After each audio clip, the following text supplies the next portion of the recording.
Dear students, मैं doctor Archana Tiwari, SPC government college Ajmer. आज का हमारा डिस्कशन का टॉपिक है एडवर्टाइजिंग रिसर्च। जैसे कि एडवर्टीज़मेंट का मीनिंग हम sales and advertisement management paper में ऑलरेडी देख चुके हैं। इसके बेनिफिट्स क्या क्या हैं, वेरियस मेथड्स कौन कौन से, ये सब टॉपिक्स हम ऑलरेडी कवर कर चुके हैं।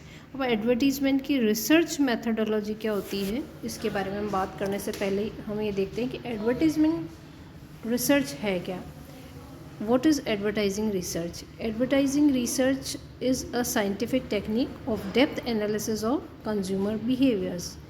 Because consumer behaviors may vary from one consumer to another consumer, इसलिए उसके लिए रिसर्च करना बहुत ज़रूरी है। और हम इसको एक साइंटिफिक टेक्निक इसलिए मान सकते हैं क्योंकि इसमें बहुत ही डेप्थ एनालिसिस होता है। कंज्यूमर का बिहेवियर जो है चेंजेबल होता है अकॉर्डिंग टू द सिचुएशंस।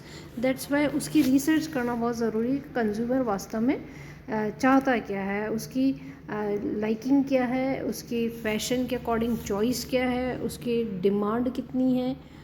तो ये एडवर्टीज़मेंट रिसर्च के अंदर इंक्लूड कर सकते हैं। And it is done through a process which involve systematic gathering, recordings and analysis of data related to the effectiveness of an advertising or the advertisement. Process इसलिए कहा गया है क्योंकि इसमें कई सारी क्रियाओं को शामिल किया गया है, जैसे कि जो डेटा है उनकी गैदरिंग की जा रही है, उन डेटा को रिकॉर्ड किया जा रहा है, उनका एनालिसिस किया जा रहा है ताकि उस एडवर्टीज़मेंट की सार्थकता को पता लगाया जा सके। ऑब्जेक्टिव्स भी हो सकते हैं एडवर्टाइजिंग रिसर्च के।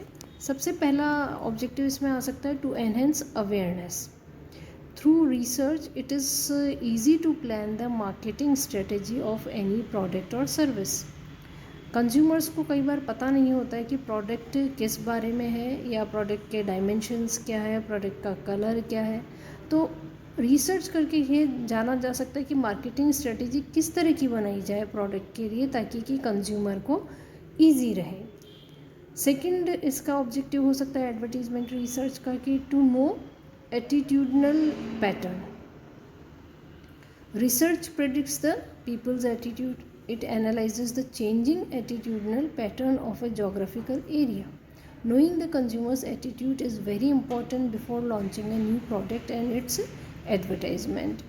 क्योंकि हर एक जोग्राफिकल एरिया के अकॉर्डिंग वहाँ के कंज्यूमर की चॉइस, प्रेफरेंस, हैबिट्स सब चेंज हो जाते हैं। Like if we take the example of India only, तो हम इंडिया में ही देखते हैं कि अलग अलग क्षेत्रों के हिसाब से कंज्यूमर की चॉइस डिफरेंट हो जाती है, उनका पहनावा डिफरेंट हो जाता है, उनका खान पीन डिफरेंट हो जाता है। तो कंपनीज इस तरह से रिसर्च करती हैं कि ताकि उस पर्टिकुलर एरिया के जो पर्सनस हैं या जो कस्टमर्स हैं, वहाँ के जो रेजिडेंट्स हैं, उनका एटीट्यूड किसी भी पर्टिकुलर प्रोडक्ट के लिए कैसा है, इसको जानने के लिए ज़रूरी है कि एडवर्टीज़मेंट रिसर्च की जाए।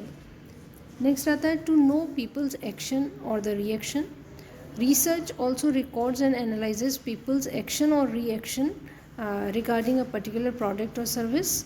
क्योंकि अलग अलग, जैसे कि अभी मैंने आपको बताया कि जोग्राफिकल एरिया पर बेस होता है कि किस तरह का वहाँ का लोगों का एटीट्यूड होगा, लेकिन एटीट्यूड के साथ साथ में ये भी देखा जाएगा कि पीपल के एक्शन और रिएक्शन क्या क्या है, उसके अकॉर्डिंग प्रोडक्ट और सर्विस मैन्युफैक्चरिंग का काम किया जाता है।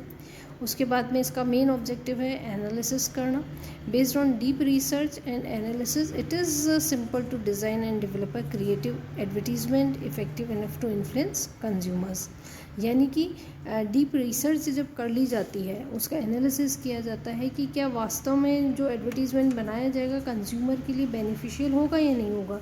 यह भी इस एडवर्टीजमेंट रिसर्च का ही एक पार्ट होगा।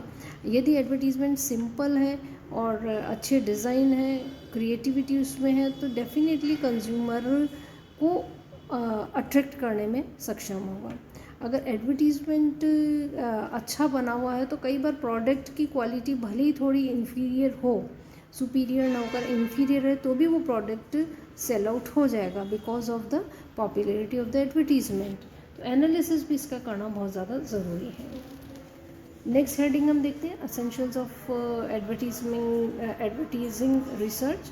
Following are the essentials of advertising research that support researcher to complete the research task successfully. इसमें सबसे पहला इम्पॉर्टेंट चीज़ आती है research equipment. It is a basic requirement of advertising research. It includes a skilled person, computer system with internet and relevant newspapers and magazine. It is also important कि relevant newspaper और magazine में छपना चाहिए, और साथ ही साथ यह भी देखना ज़रूरी है कि जो रिसर्च फील्ड है वो कितना इम्पोर्टेंट है। For example interviewing people in the market और देयर रेजिडेंशियल प्लेसेस, ये एक इम्पॉर्टेंट एग्जांपल हम ले सकते हैं। Media research to determine which media is the most effective advertisement vehicle. Media research is necessary. It helps to reach the potential customers in a short period of time and at lower cost.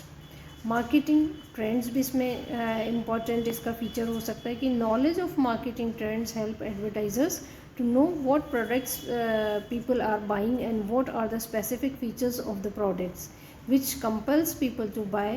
With this information, manufacturers can modify their products according to the trend or the competitive price.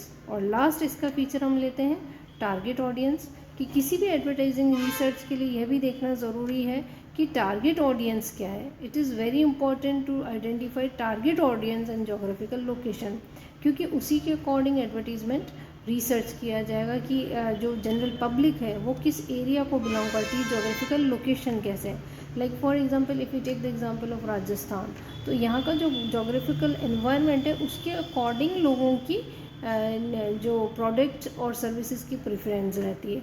इसके अगर विपरीत हम south में चले जाएं तो वहाँ का पहनावा आप देखते हैं कि बिल्कुल डिफरेंट है, या वहाँ पे जो फूड हैबिट्स हैं that is also totally different.